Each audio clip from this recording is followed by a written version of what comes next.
intéressant, je trouve, dans cette formation, justement, c'est le côté un peu équilibré entre tout ce qui est apprentissage théorique et apprentissage pratique, que j'avais pas forcément dans mes formations précédentes, et qui permet justement, voilà, je me pose en théorie, j'apprends vraiment ce que j'ai à apprendre, et ensuite je mets en pratique, soit par des projets, soit par des stages, soit par des TP, donc c'est ce qui m'a le plus intéressé.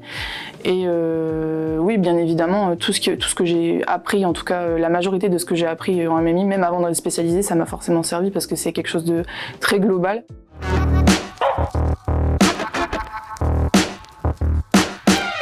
Donc après le DUT MMI, je suis restée dans la même école et j'ai fait un an, donc actuellement je suis en licence professionnelle Créa Web, qui est une licence de création de contenu sur le web en fait, donc que ce soit du développement, soit du design.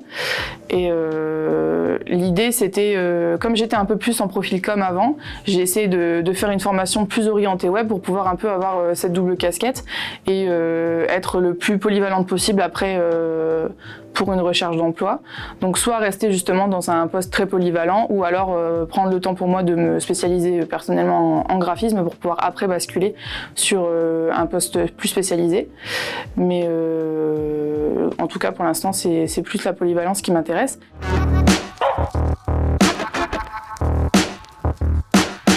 Moi, du coup, je suis apprentie web designer pour les Cafés Méo, qui est une entreprise lilloise.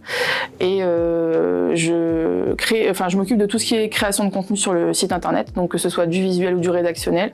Et donc, au niveau des missions, ça peut passer par de la SEO, ça peut être du graphisme, ça peut être de la rédaction, vraiment que de la rédaction pour le site. Ça peut aussi être créer des newsletters, ça peut être faire un peu de l'analyse de tout ce qui est visite sur le site, etc. Donc, c'est vraiment un poste très très polyvalent et qui regroupe un peu tout ce que je peux apprendre en licence pro, quoi.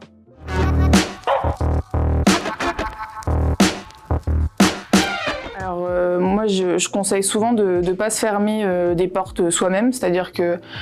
je pense qu'on est un peu conditionné en se spécialisant un peu tout le temps à rester un peu dans sa branche. Et je trouve que c'est intéressant aussi de pouvoir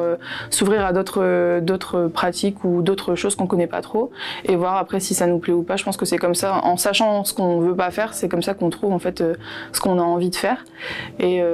même pour les étudiants MMI, je pense que ne pas rester bloqué dans sa spécialité, ça peut aussi être intéressant de justement garder ce panel très large qu'on a au départ avant de se spécialiser et continuer d'avoir des compétences et d'être curieux dans les spécialités qu'on n'a pas prises, que ce soit l'audiovisuel, le web ou la com, quoi.